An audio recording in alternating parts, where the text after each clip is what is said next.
سنی ہوئے تو شیعہ اعتراض کریں گے، اور ان کے اعتراض کو تم تسلیم کرو گے کہ ہاں جائز اعتراض ہے. تو جب تک ہمارا فیصلہ نہیں ہوا، ہمارے میں تو یہ ہمارا بھی یہی موقف تھا. اس وقت تک مسلمانوں کا حصہ تھے. فیصلے سے پہلے تم نے ناانصافی کر دی ہے.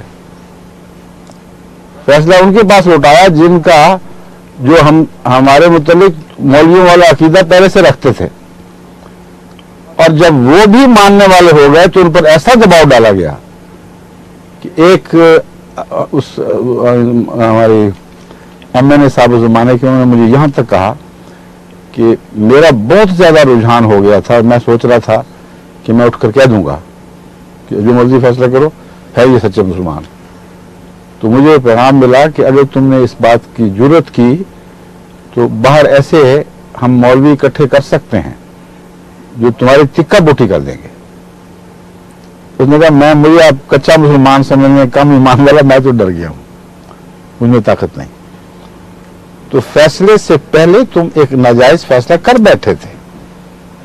جو پارٹی تھی، جو فریق تھا اس ایک فریق کو تمہیں طاقت دے گی کہ دوسرے فریق کے خلاف وہ فیصلہ دے دیں. پھر اس عدالت عالیہ جو اسمبلی کی بنی ہوئی تھی، اس کا ایک اور حال سن لیجئے. آپ کے سب اخبار والے جانتے تھے اس زمانے میں اور لکھتے تھے کہ فلاں منسٹر صاحب دیریاں ہیں، فلاں صاحب یہ ہیں، پارٹی کی اکثریت کو نماز پڑھنی تو درکنار، نماز آتی ہی نہیں. اور یہ سارے بیٹھے ہوئے تھے یہ فیصلہ دینے کے لیے کہ ہم یہ مسلمان ہیں کہ نہیں.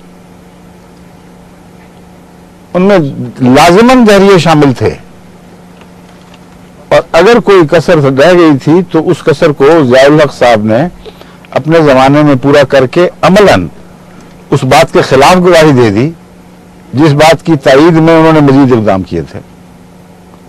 جھوٹ کے پاؤں نہیں ہوتے، دیکھیں کیسا تضاد خدا نے پیدا کروا دیا. انہوں نے بنا یہ کی تھی احمدیوں کے خلاف آرڈیننس کی کہ پاکستان کی نیشنل اسمبلی اور کانسٹیٹیوئنٹ اسمبلی یہ فیصلہ دے چکی ہے کہ یہ مسلمان نہیں ہے.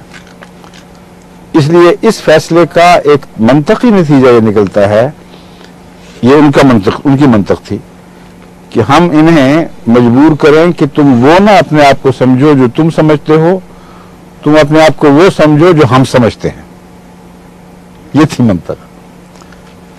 اور اس منطق کی جو بنا بنائی وہ یہ تھی کہ پاکستان کی مسلمان اسمبلی، اور بعد میں پھر ایک وائٹ پیپر شائع فرمایا.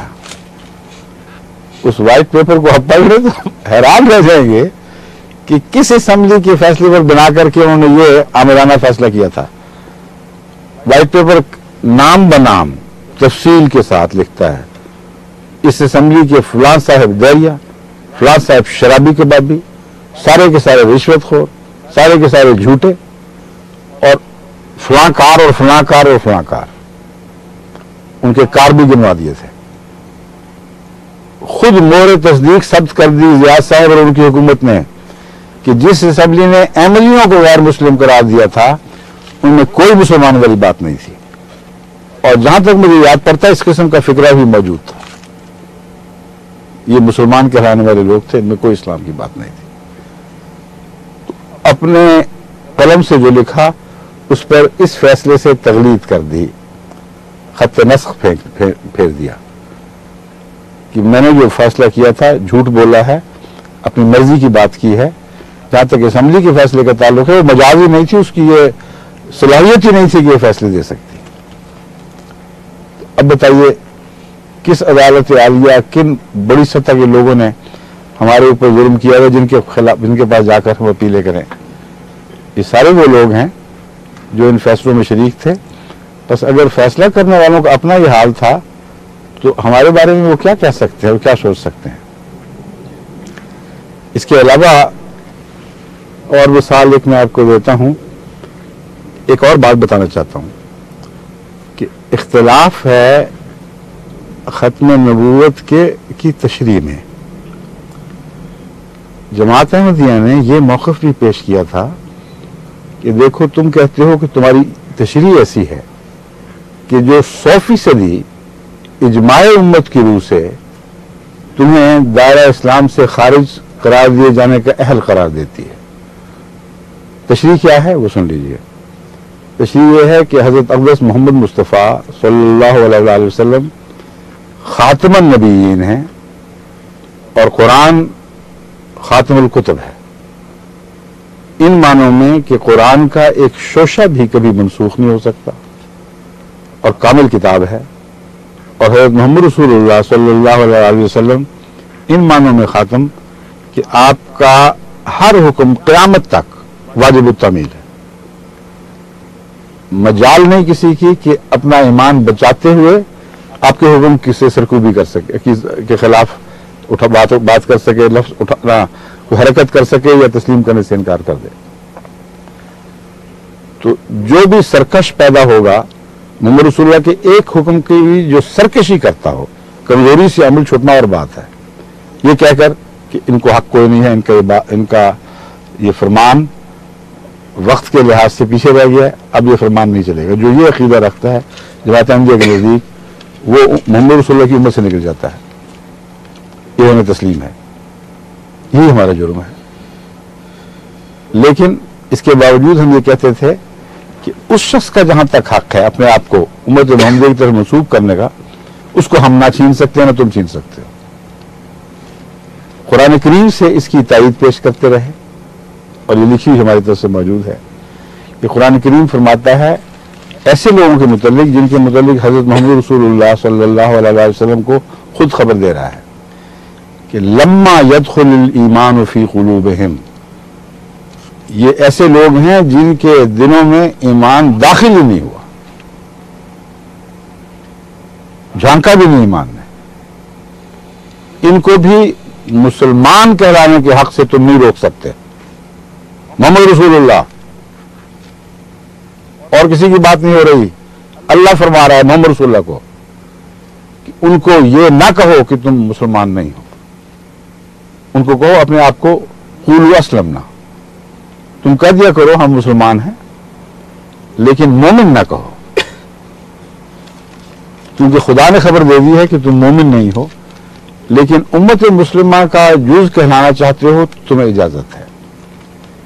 اس موقف پر حضرت اقدس محمد مصطفیٰ صلی اللہ علیہ وسلم اس وقت تک اسی طرح قائم رہے ہیں جس طرح آغاز میں قائم تھے، جس وقت خدا تعالیٰ نے آپ کو اپنے پاس واپس بلا لیا۔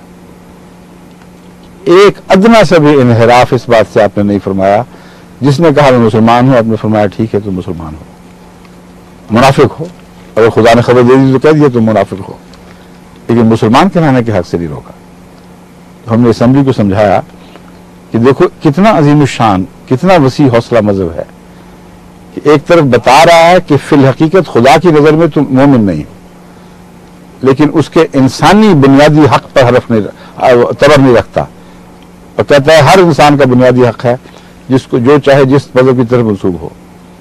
تو ہم نے ان کو سمجھایا کہ تم یہ ظلم نہ کرو، تمہیں اس بات کا حق ہی نہیں پہنچتا جس کا حق خدا نے محمد رسول اللہ کو نہیں دیا۔ آج کل کے مولوی کو وہ حق کہاں سے مل گیا؟ مولوی ہو یا غیر مولوی ہو، کسی کو حق نہیں ہے۔ یہ ساری باتیں ہوئیں اور اس کے بعد پھر انہوں نے ایک فیصلہ کر دیا۔ تو اگر تو بھولے ہوتے، ہماری طرف سے ان تک باتیں نہ پہنچائی جاتی تو پھر ہم اور بات کرتے، مگر اب میں واپس خاتم کی طرف آتا ہوں۔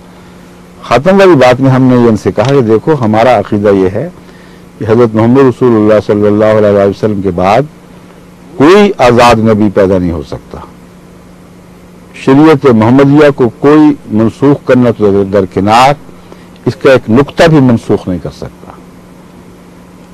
اگر خدا کسی کو نبی بنائے گا تو وہ امتی نبی بنائے گا، اور مطیع نبی یعنی محمد رسول اللہ کا غلام نبی، اس سے باہر نبوت نہیں آ سکتی۔